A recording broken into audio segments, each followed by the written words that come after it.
Pour poser un boîtier RayShip sur un Audi SQ7, vous allez devoir faire sauter les petits clips qui sont là et enlever le cache central. Ensuite, il vous faudra débrancher les deux débitmètres. Vous avez juste à tirer en arrière la petite languette grise.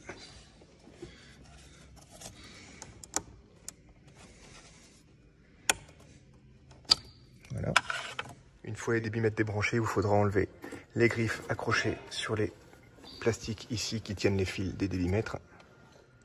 Il faudra également aussi enlever lui, juste appuyer là. Alors une main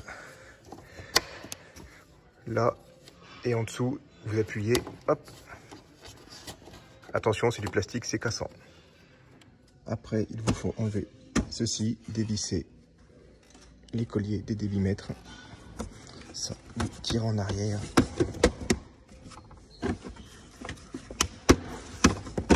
Hop. Lui, une fois desserré, vous écartez. Hop. Et vous n'avez plus qu'à tirer dessus pour faire sauter des cils en bloc.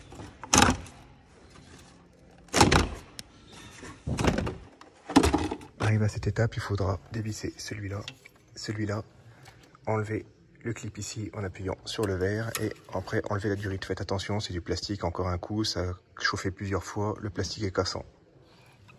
La partie qui nous intéresse se trouve ici où il faudra dégrafer la protection thermique.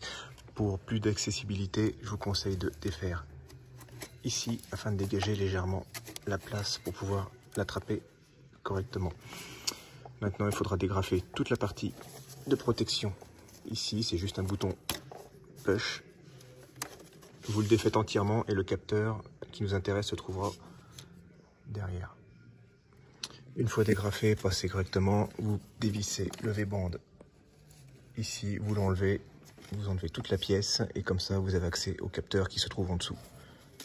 Une fois le collier enlevé, vous pouvez décaler cette pièce sur le côté. Attention encore, les petits connecteurs plastiques, ils ont chauffé, ils ont séché, tout est cassant. Donc avec délicatesse, vous avez un deuxième bouton push dans le fond, vous le faites sauter. Et maintenant, vous avez accès au capteur qui se trouve ici. Vous n'avez plus qu'à le débrancher. Une fois déconnecté, vous venez connecter le faisceau A de chez RayShip au capteur de pression de rampe en bas. Vous reconnectez le faisceau d'origine sur le faisceau RayShip à l'autre bout du faisceau A. Et ensuite, vous l'éloignez du filtre à particules, vous le faites passer proprement pour pouvoir refermer la protection thermique et surtout réinstaller le capteur sur le filtre à particules. Une fois tout remonté, tout installé, les protections reclipsées proprement, tout est invisible, il y a juste le faisceau ici. Donc le A qui passe, vous le cachez le long. Et ensuite, pour le capteur de pression de suralimentation, lui, il est juste ici. Donc, vous allez le déclipper et vous branchez le faisceau RayShip à la place. Une fois les deux prises installées, vous pouvez tout remonter comme en sens inverse et vérifier si le véhicule démarre correctement.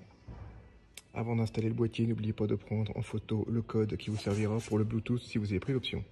Et voilà, maintenant que tout est réinstallé, il ne vous reste plus qu'à vérifier si le véhicule démarre correctement, paramétrer le Bluetooth sur le boîtier et ensuite le dissimuler à l'endroit de votre choix.